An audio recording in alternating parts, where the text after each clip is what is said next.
Assalamualaikum warahmatullahi wabarakatuh.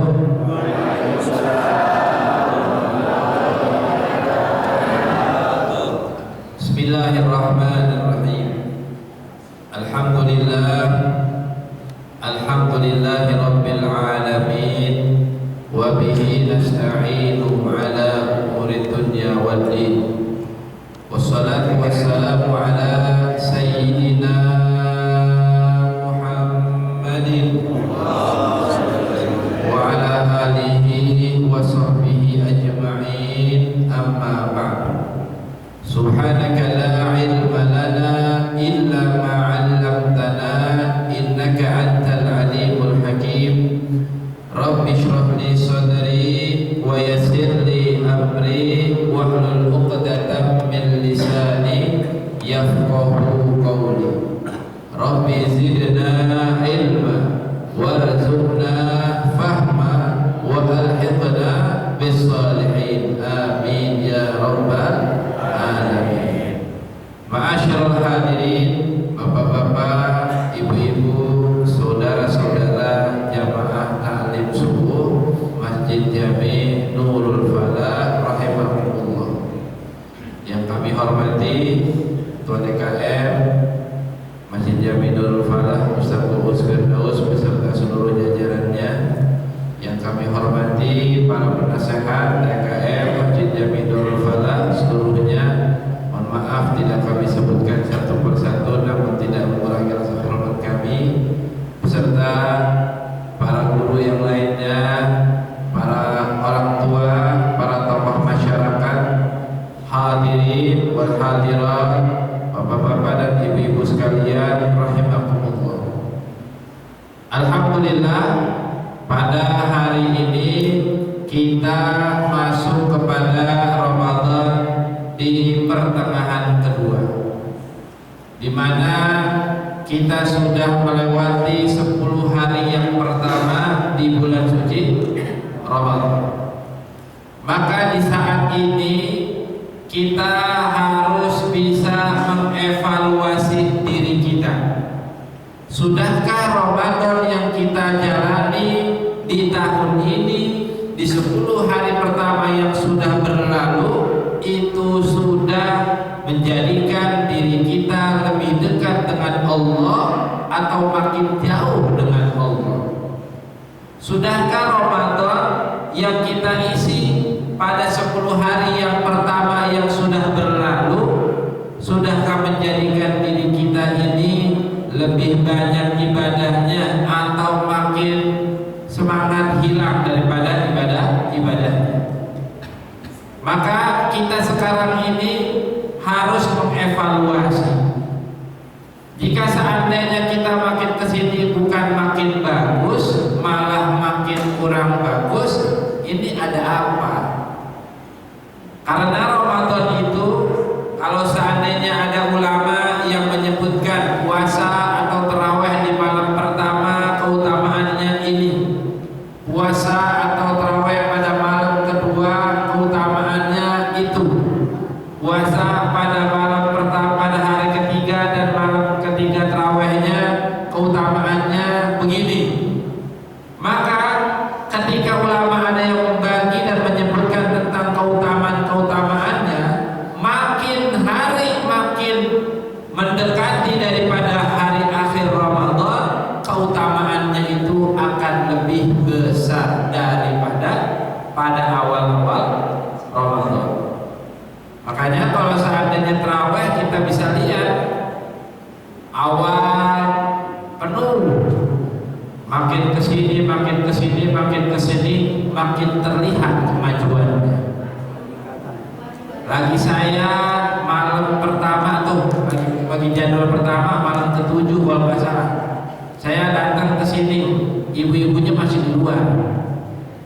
Pas lagi kemarin malam berapa, ibu-ibunya udah pindah ke dalam ini, sudah memberikan serangan apa gimana ini ibu-ibunya, ya seperti itu.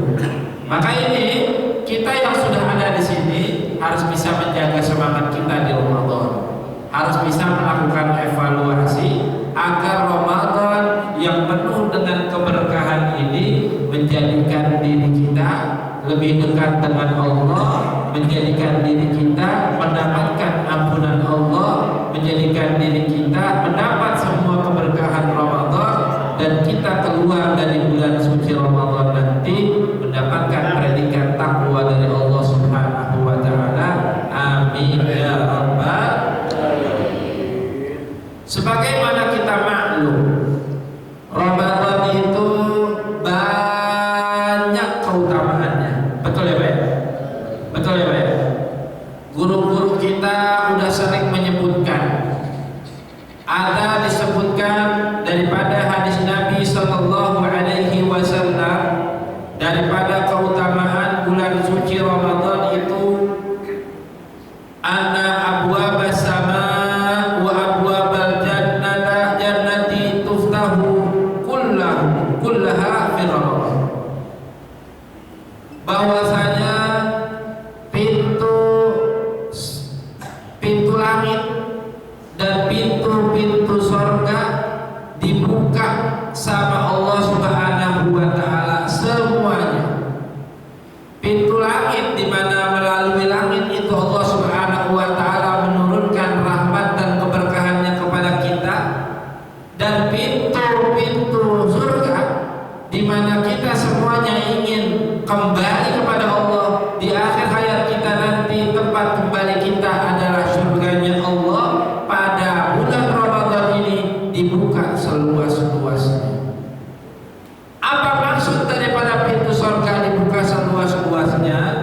Artinya adalah kita yang menginginkan surga sebagai tempat kembali kita di akhirat nanti, kalau pengen kita dapetin itu, nih Ramadan saatnya kita berbenah. Makanya ada ulama nganjurin sama kita, orang-orang yang masuk bulan suci Ramadan, jangan sampai Ramadan itu berlalu cuma hanya sebatas menjadi rutinitas.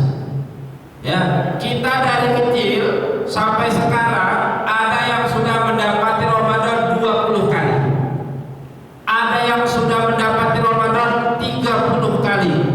Bahkan mungkin bapak-bapak yang rambutnya udah pada nggak hitam lagi, udah mendapati Ramadan udah sampai 60 kali, bahkan 70 kali, bahkan 80 kali. Jangan sampai tuh besok Ramadan udah sering, besok puasa udah biasa, ya mentang-mentang udah 80 tahun nemuin Ramadan tuh, akhirnya keluar ucapan itu. Maka ulama kita mengajarkan kepada kita, jangan sampai kita menjadikan keberadaan kita di Ramadan ini hanya sebatas rutinitas. Apa itu rutinitas? Sesuatu yang berlalu begitu saja tanpa memiliki daripada cita-cita ataupun target yang harus dicapai. Masih lagi nih. Takutnya kan biasanya orang sono, orang sini mah enggak kayaknya. Habis sahur pada tidur. Kagak ya? Kagak ya? Ya, alhamdulillah. Takutnya biasanya tidurnya di rumah, ini kalau bukan ngaji tidur di masjid. Ya, nggak apa-apa sih, cakep juga itu orang ngaji ya kan. Ya, tapi saya ada ustadznya ini masih tidur. Ramadan tahun ini punya target khatamin Quran berapa kali? 5 kali. Saya tanya ibu Pak. Berapa kali Bu? 12 kali Ustaz. Masya Allah. Ya Pak, Pak, masih ada yang orang ini?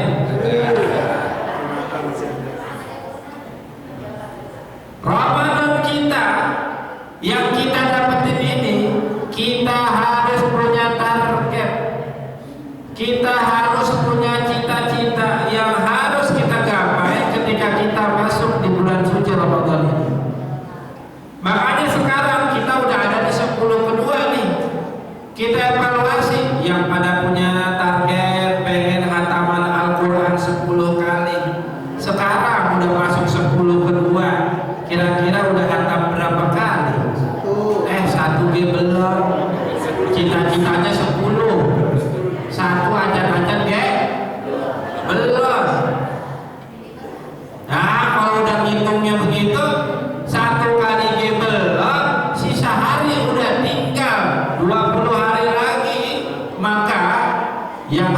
kita kejar 1 kali hantam itu 2 hari. 2 hari itu 1 kali hantam. Berarti 1 hari kudu kejar baca 15 juz. Berapa kali hantam kita pengenin? Ini mah kita lagi ngomongin targetnya hataman Quran. Walaupun nanti kita harus punya target-target yang lain. Sekarang kita harus evaluasi. Ya, kita pengen sepanjang malam sholatnya bukan cuma sholat taraweh, tapi juga ditambah dengan sholat-sholat sunnah yang lainnya. Ada sholat hajatnya, ada sholat tasbihnya, ada sholat taubatnya, ada sholat tahajudnya. Witirnya gak cuma 3, 11 kita laksanain. Target kita tuh pas masuk bulan Ramadan. Sekarang kita evaluasi. Adakah dari amalan-amalan yang kita catat sebagai cita-cita dan target kita itu sudah kita laksanakan? Kalau belum tercapai itu target yang kita cita-citakan, maka sekarang kita evaluasi. Bukan evaluasi cita-citanya, dan cita-citanya dikejar ketinggian. Jangan. Yang kita perlu evaluasi adalah semangat kita. Karena orang kalau di bulan Ramadan gak punya cita-cita apapun, hanya sebatas menjalani rutinitas, maka dia keluar bulan suci Ramadan akan rugi, akan menyesal, apalagi ketika menghadap Allah Subhanahu wa Ta'ala. Para bapak-bapak dan ibu-ibu sekalian, jamaah taklim subuh rahimakumullah.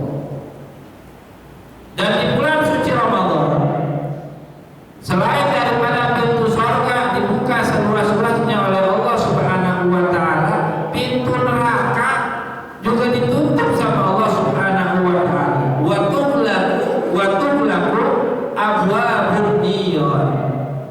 Dan di bulan suci Ramadan, pintu neraka ditutup sama Allah Subhanahu wa Ta'ala. Apa artinya pintu neraka ditutup? Kita yang biasanya mungkin sholatnya susah, sekarang sholatnya gampang. Yang biasanya sholat subuh udah mau habis waktunya, jam 6 bangun langsung buru-buru duduk, langsung buru-buru sholat subuh. Sekarang kita bisa sholat subuh di awal waktu. Ini merupakan salah satu tanda kalau seandainya pintu neraka ini ditutup, jadi kebaikan itu gampang untuk dilaksanakan. Kemudian ya, perbuatan-perbuatan buruk yang biasanya gampang untuk kita lakuin selama Ramadan, kayaknya kita takut untuk melakukan itu. Bapak-bapak yang kalau seandainya di luar Ramadan kebuka HP ada melihat cewek masih muda joget-joget, apa tuh namanya itu? Ya, melihat video TikTok. Ya, lagi sebelum Ramadan lihat TikTok kayaknya wah presep nih. Ketika lagi puasa, gua lagi puasa, coba. Ya, tuh. Ibu-ibu yang biasanya gampang banget ngomongin orang, apalagi ngomongin lakinya sendiri. Diomongin sama temennya, laki gua. Dari yang cakep sampai yang jelek, nggak mau kalah. Temennya ngomongin laki yang jelek, laki gua jelekan lagi. Temennya ngomongin laki yang cakep, cakepan laki gua, orang mau kalah. Ya, biasanya kalau bukan Ramadan itu gampang untuk keluar dari mulut kita. Pas puasa, ketika temennya lagi ngomongin hal-hal yang gak baik, dia berpikir, jangan ikutan gua lagi puasa. Itu merupakan ciri daripada kebenaran kalau kita masuk bulan suci Ramadan, tughlaqu abwabun nar. Pintu-pintu neraka ditutup oleh Allah Subhanahu wa Ta'ala. Dan setan-setan selama bulan Ramadan itu dibelenggu.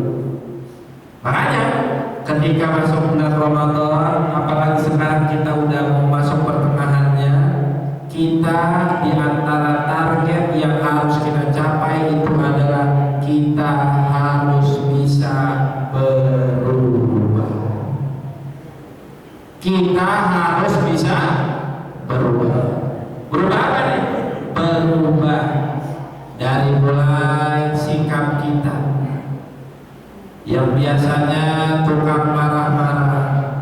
Belajar dari Ramadan, kita harus bisa untuk jangan jadi orang yang suka marah. Dari yang sebelumnya kita memiliki sikap atau perangai yang mungkin kurang baik, maka Ramadan ini harus kita rubah menjadi pribadi yang lebih baik dari sikap. Kemudian kita juga harus berubah daripada kebiasaan yang biasa-biasanya kita sholatnya misalnya hanya yang wajib-wajib saja, maka di Ramadan harus melatih diri kita dan harus punya target. Kelar Ramadan saya harus memiliki perubahan. Yang sebelumnya saya cuma sholat yang wajib-wajib saja, Ramadan diajarin terawih, sebelum terawih diajarin untuk sholat sunnah ba'diyah isya.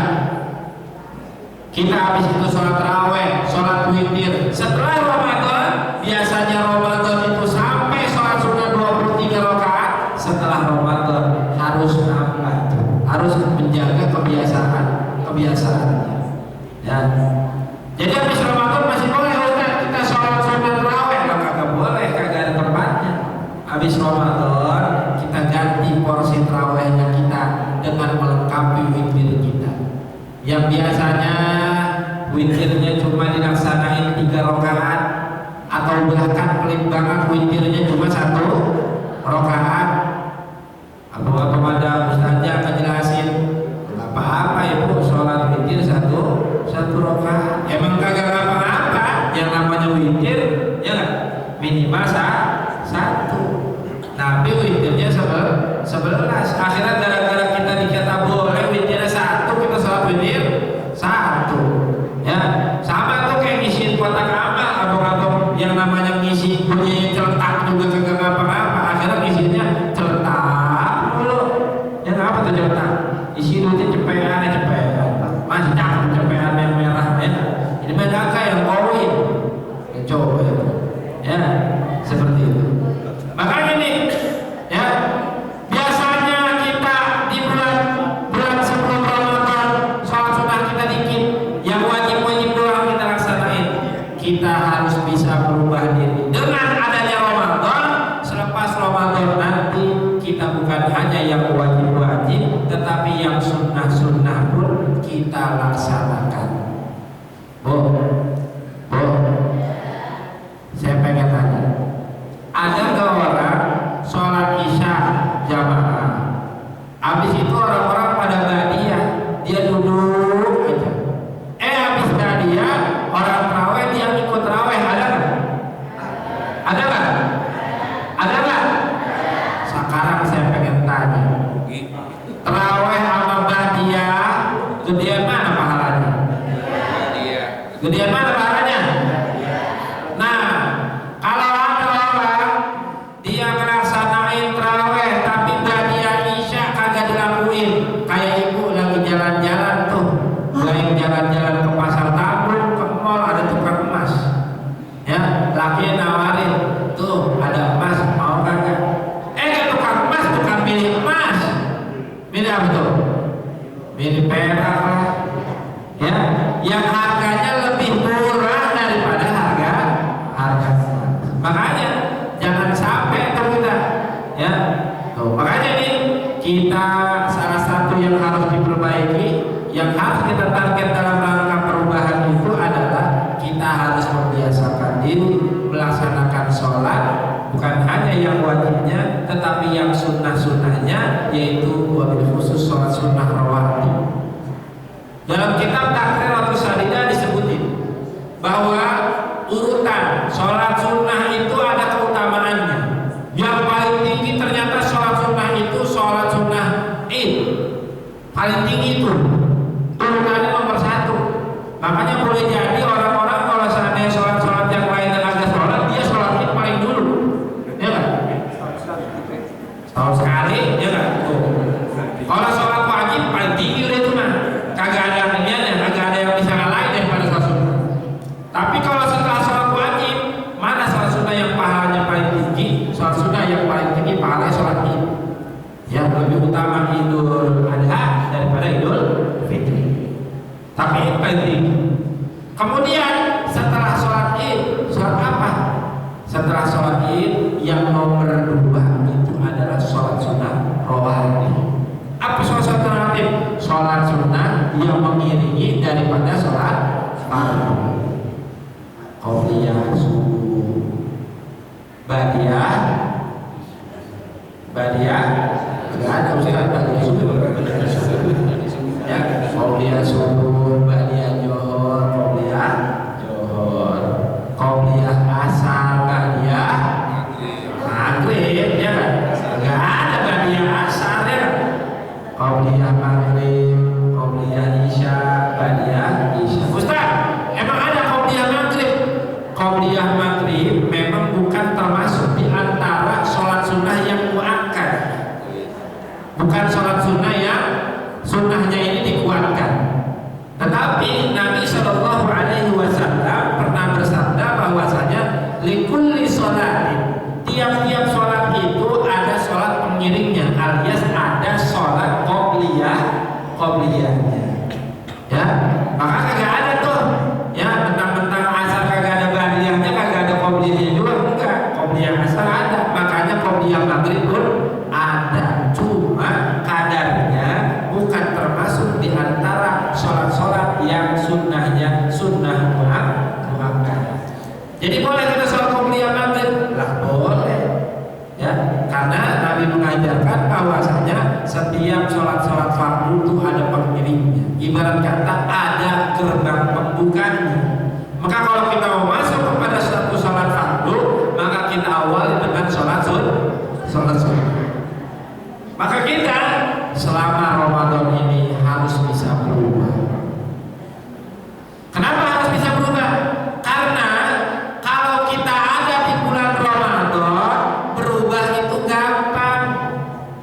Berubah menjadi pribadi yang lebih baik selama bulan Ramadan itu gampang.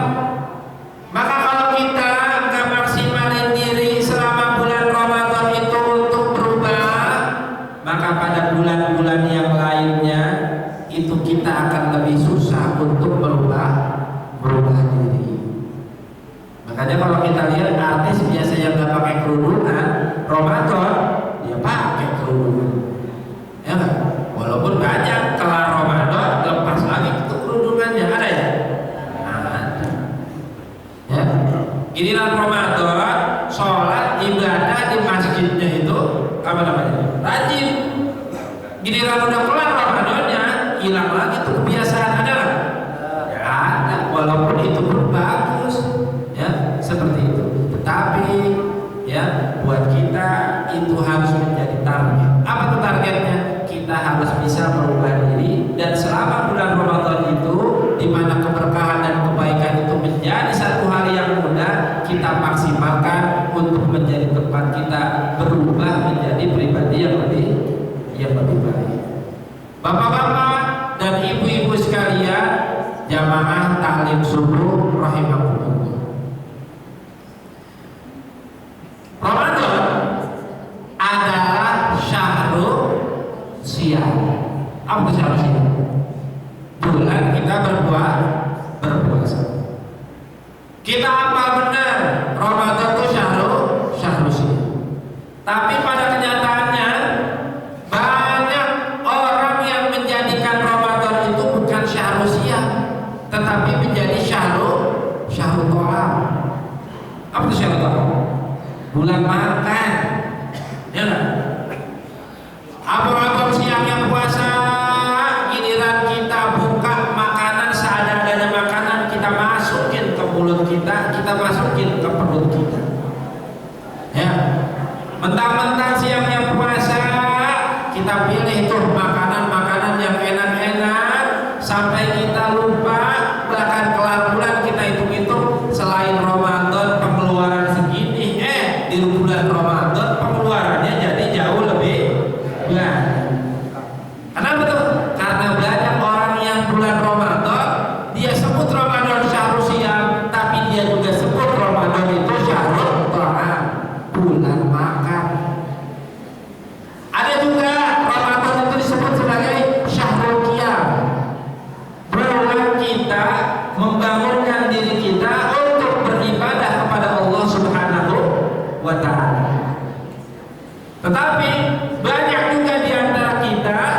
yang menjadikan Ramadan itu syahrul niyam.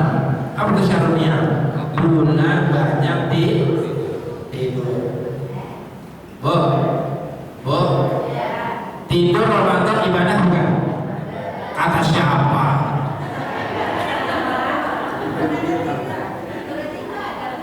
Bapak Kiai Haji almarhum Bapak Kiai Haji Ali Mustafa Ya'qub, seorang ulama ahli hadis dari Indonesia yang juga pernah menjadi imam besar Masjid Istiqlal. Ya, kebetulan dia punya pesantren hadis di Ciputat. Saya lagi kuliah, ya, pernah ikut pengajian di pesantren sana.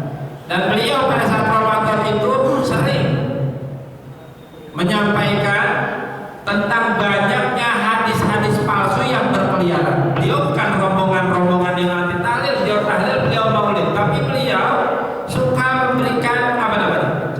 Pencerahan terkait dengan hadis-hadis yang sebenarnya bukan hadis, tapi dipercayai sama orang kita itu sebagai hadis.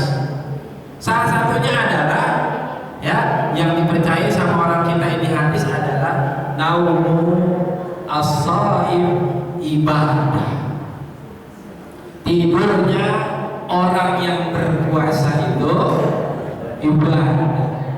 Orang bilang katanya ini hadis Nabi. Kata beliau, ini nggak ada sanad yang menyebutkan bahwasanya ini bersambung kepada lisannya Rasulullah Shallallahu Alaihi Wasallam. Artinya beliau menyangka ini bukan hadis Nabi. Ini bukan hadis Nabi. Ya. Maka kalau gitu kan tidur Ramadan bukan ibadah dong, ibadah. Ya, tapi bukan hadis Nabi. Gambaran tidurnya orang puasa itu ibadah, gambarannya kayak gini. Daripada gua puasa melamun akhirnya mikirin yang kagak-kagak, gua tidur aja dah.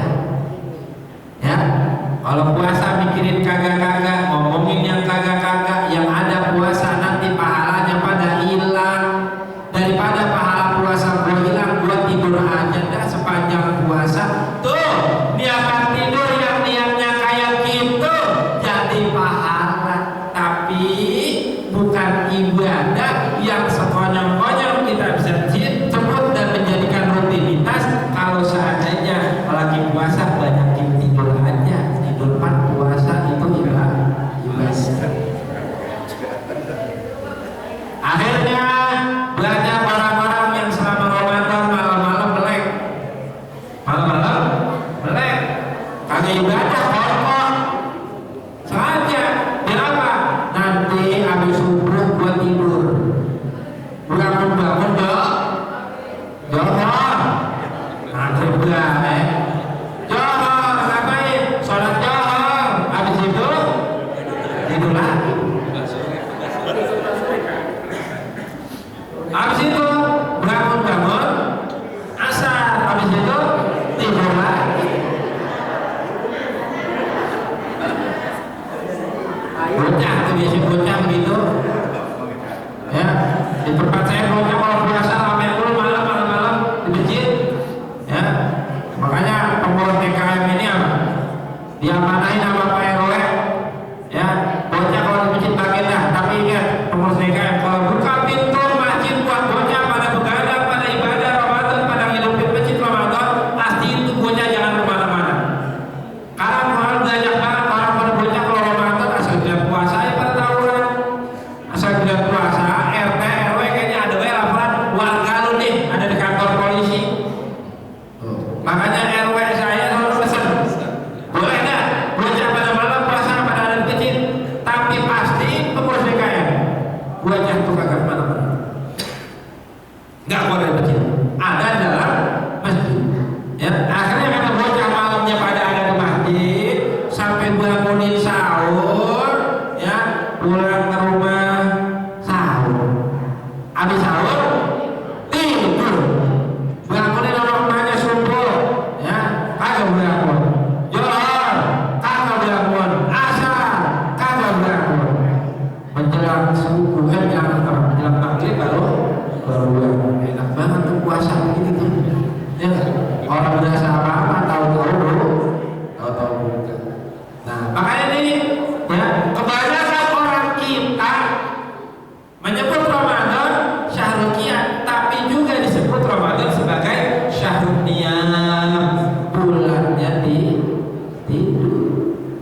Biasanya kalau pagi-pagi keluar rumah itu warung pada buka, orang pada punya aktivitas kan, dari mulai yang jualan nasi uduk, jualan gorengan, jualan lontong sayur, dari mulai yang jualan sampai yang beli banyak sebelum Ramadan.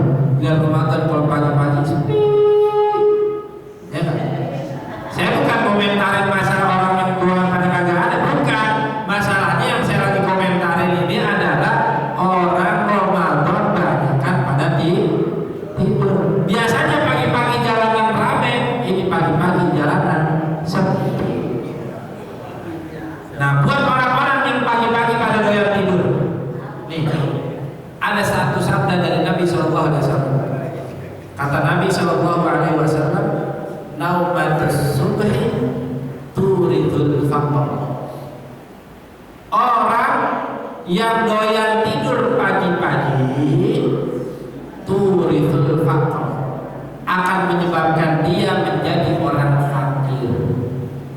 Orang yang pagi-pagi biasa tidur turidul faqr akan menyebabkan dia jadi orang fakir. Ustaz, saya mau jadi orang kaya, mau nganggur, ya nganggur dia udah jadi orang kaya, gak apa-apa, saya kan tidur pagi-pagi. Yang disebutkan fakir di sini bukan hanya fakir harta, tapi juga harta mungkin ada, tapi fakir ilmu. Ilmu mungkin ada, tapi juga bisa bikin kalau biasa tidur pagi-pagi menjadikan fakir hati. Hatinya jadi kurang ingat kepada Allah. Seperti itu. Ya, makanya nih, ya banyak orang-orang kita Ramadan ya syahrul siyam, tapi Ramadan juga syahrul ta'am. Ramadan ya syahrul qiyam. Bulan kita bangun untuk melaksanakan ibadah pada malam hari, tetapi Ramadan juga ya menjadi syahrul niyam. Bulan kita kebanyakan tidur. Sekarang pertanyaannya, kalau orang Ramadan dijadikan syahrul ta'am, orang di Ramadan dijadikan sebagai syahrul niyam, kira-kira orang-orang yang puasa dengan cara Ramadannya seperti itu dapat kagak tuh keberkahan Ramadan? Dapat kagak tuh? Dapat kagak tuh? Puasanya dijadikan syahrul ta'am, bulan banyak makan. Puasanya dijadikan syahrul niyam, bulan banyak tidur. Kira-kira orang yang jadiin Ramadan sebagai bulan banyak makan sama bulan banyak tidur, kira-kira Ramadannya jadi berkah nggak buat dia? Jadi berkah nggak buat dia? Kagak. Makanya nih, sekarang mungkin kalau seandainya tadi ada yang kita sebutin banyak makan sama banyak tidur, itu kita rubah aja. Ya, kita rubah.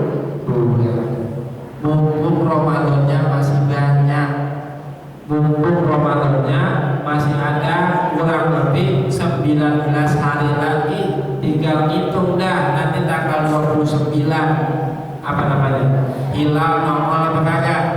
Kalau hilalnya nongol, besok kita nggak puasa 30, kita Idul Fitri. Kalau hilalnya kagak nongol, maka besok kita puasanya ya dilanjutin lagi, kita lengkapi menjadi 30 hari. Tapi itu masih taneh. Sekarang kita masih ada di 10 kedua, itu pun masih bagian yang pertama. Maka kita maksimalin diri kita untuk banyak-banyak ibadah. Kita evaluasi diri kita daripada target-target kita di bulan suci Ramadan. Jangan sampai kita Ramadan berlalu begitu saja tanpa memiliki athar ataupun bekasan dalam diri kita. Berubah jadi yang lebih baik kagak, dapetin ampunan Allah Subhanahu wa taala juga kagak. Ya, ingat salah satu orang yang mendapatkan laknat Allah di bulan suci Ramadan adalah orang yang tidak mendapatkan ampunan dari Allah Subhanahu wa taala. Orang yang selama Ramadan gak dapat ampunan Allah, maka dia mendapatkan daripada laknatnya Allah. Apa sebabnya? Karena Ramadan gampang dapetin ampunan Allah, Ramadan mudah dapetin ampunan Allah. Tapi di Ramadan dia gak dapat ampunan dari Allah, maka dia akan mendapatkan laknatnya Allah Subhanahu wa taala.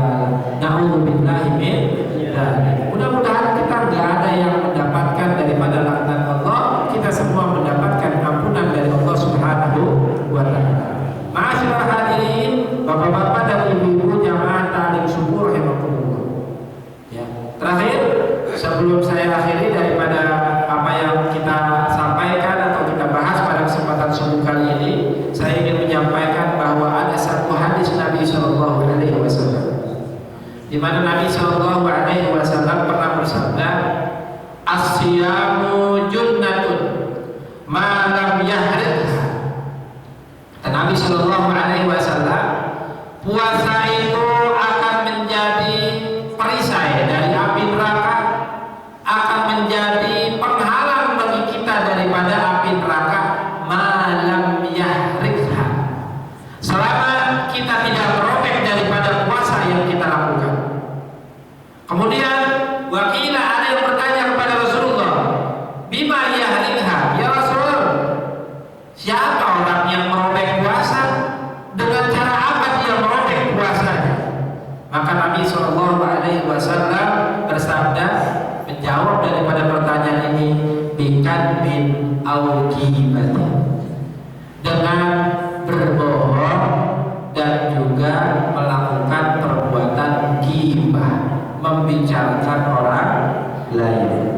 Ya, maka kalau kita Ramadan yang kita dapetin ini, kita pengen Ramadan yang kita dapetin ini menjadikan diri kita terhalang dari api neraka. Ibadah-ibadah yang kita lakukan di Ramadan ini menyebabkan diri kita mendapatkan pembebasan dari Allah Subhanahu wa taala daripada siksaan api neraka. Puasa yang kita lakukan ini haruslah puasa yang tidak kita robek. Gimana cara merobeknya? Nabi menyebutkan orang yang merobek puasanya adalah orang yang melakukan puasa tetapi lisannya masih suka berbohong. Orang yang melakukan puasa tapi lisannya masih suka ghibah, membicarakan orang lain. Yang namanya ghibah itu enggak selalu yang diomongin kejelekan. Bisa jadi kebaikan orang lain yang kita sampaikan kepada yang lain pun akan menjadi perilaku yang ghibah. Kenapa? Karena makna daripada ghibah itu adalah membicarakan tentang orang lain, bukan di hadapan orang yang dibicarakan, dan membicarakan sesuatu yang tidak disukai oleh orang yang dibicarakan tersebut. Kita bicarain orang yang ada di luar masjid, kita sebut mereka adalah orang-orang yang gak mendapatkan hidayah karena orang pada di masjid, dia pada kagak ke masjid. Orang puasa, dia gak pada puasa. Ketika itu kita sebutin, noh dia noh begitu, noh lakuannya noh kagak dapat hidayah dari Allah. Padahal itu merupakan sesuatu yang fakta, tapi kita sebutkan daripada kejelekan ataupun bisa jadi kebaikan dan dia tidak meridhoinya, masuk bagian daripada ghibah. Maka dalam hal ini puasa kita bukan hanya kita mempuasakan mulut kita dari makan dan minum, kita harus juga bisa mempuasakan mulut kita daripada membicarakan sesuatu yang dilarang dalam agama.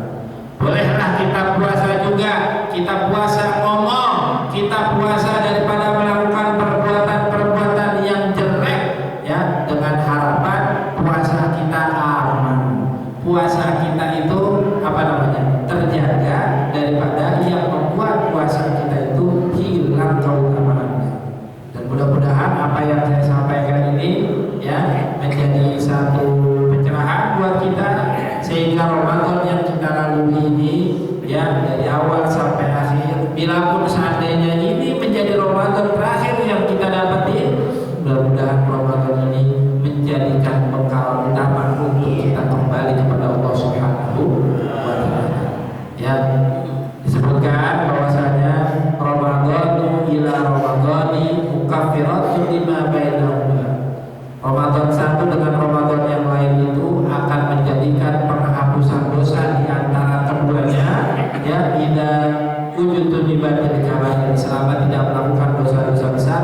Insyaallah dosa-dosa kita dari Ramadan yang dulu sampai dengan Ramadan yang sekarang diampunin sama Allah.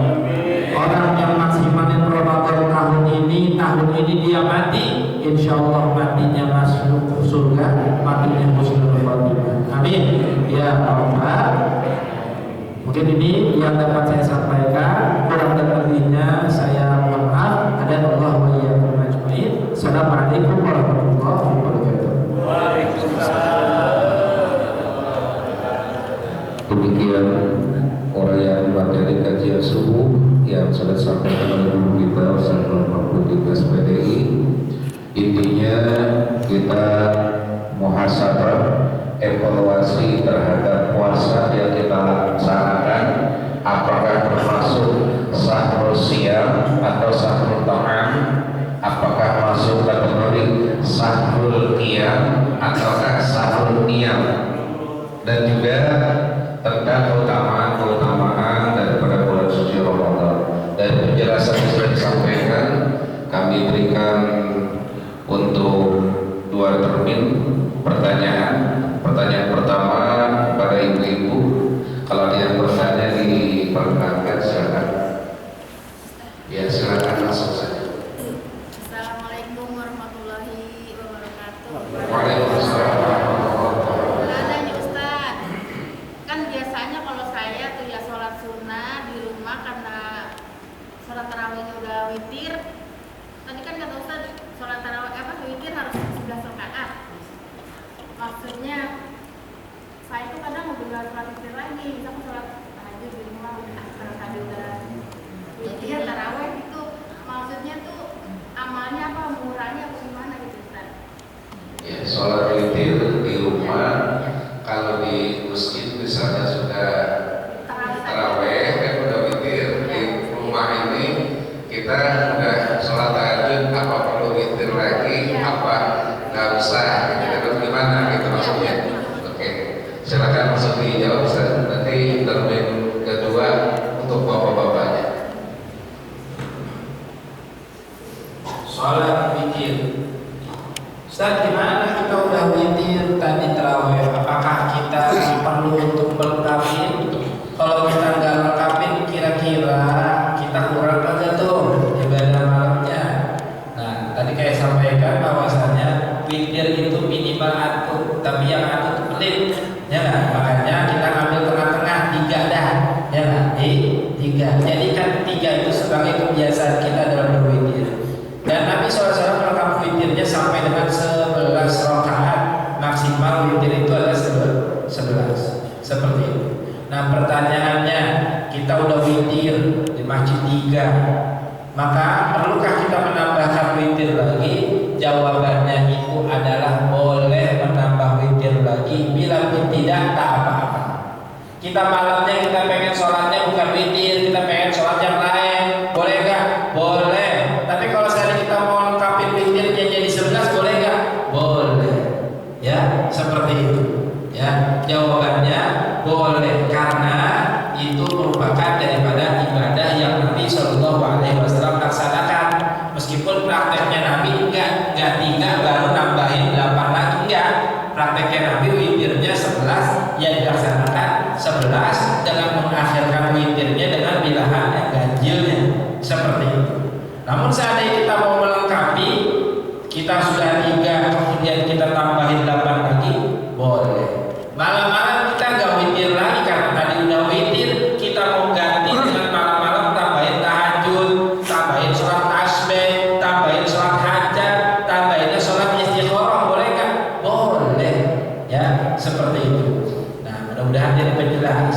Jadi boleh-boleh saja dua-duanya dilaksanakan. Nah, jadi witir boleh tuh dilengkapin di rumah. Kalau mau nambahin lagi, dilengkapin jadi 11 rakaat meskipun tadi kita udah sholat 3 rakaat. Ya, seperti itu. Mudah-mudahan jadi jelas. Ya, demikian. Untuk selanjutnya pertanyaan kedua dari bapak-bapaknya, baik sebelah kanan maupun sebelah kiri, silakan. Ada yang mau bertanya? Ya, silakan Pak Mangki.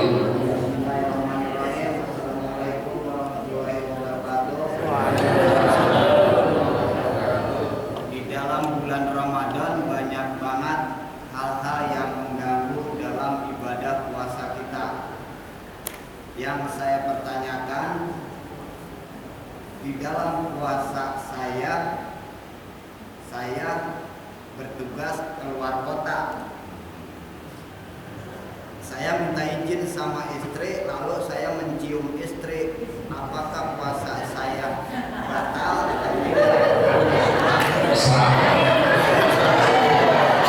Ya, mengerti keluar kota dalam ikhtiar usaha pergi kotanya nih jauh, misalnya ke Palembang, ya izin karena pamitnya jauh, nyium istri batal kagak gitu.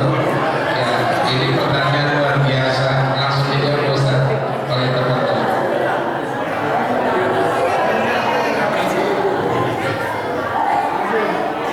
Ini kayaknya pertanyaannya dari Pak Mongki tapi mewakili Bapak-Bapak yang lain.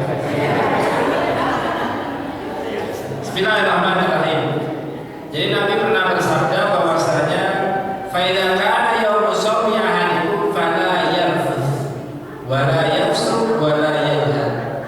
Kalau kalian sudah masuk di hari itu untuk berpuasa, fala yarfuth, jangan melakukan tindakan rafas. Apa itu tindakan rafas? Rafas itu adalah perbuatan-perbuatan yang bisa menimbulkan daripada syahwat seperti itu. Nah, pertanyaannya, Ustaz, saya pergi lama nih keluar kota ini mau bini. Boleh kan kita nyium istri? Nah, boleh kita nyium istri itu tanda sayang, bukan tanda kita ingin melepaskan daripada apa namanya syahwat kita. Cium di jidat, cium di pipi itu kagak apa-apa selama enggak rofas. Karena kita ingin pergi jauh sama kayak orang cium tangan. Seperti itu. Kalau ciumnya di tempat yang lain malah urusannya lain ya. Urusannya ya seperti itu. Maka kalau pengen di tempat yang lain di luar pipi, tangan sama jidat, ya kan? Di luar pipi, tangan sama jidat, ya, maka itu jangan dilakuin lagi kita puasa. Malam. Ya, malam. Jadi Nabi udah pesan untuk kita, ya, as-shaumu junnatun, fa idza kana yaumu shaumi ahadikum fala yarfus wa la yafsuq wa la yajhal. Ya, kalau seandainya kalian lagi puasa, ya, puasa itu haruslah menjadi perisai. Kalau kalian udah puasa, fala yarfus, jangan melakukan perbuatan-perbuatan yang bisa dibikin syahwat. Wala yafsuq, dan jangan juga melakukan perbuatan-perbuatan fasik. Karena perbuatan itu dapat menggugurkan, bisa jadi puasanya batal. Boleh jadi puasanya nggak batal pun pahala puasanya yang nanti akan batal. Seperti itu. Jelas ya? Ya sudah jelas. Oke. Emang biasa begitu ya? Ya, pergi keluar kota. Ya, demikian. Masih ada yang bertanya Bu, kesempatan terakhir.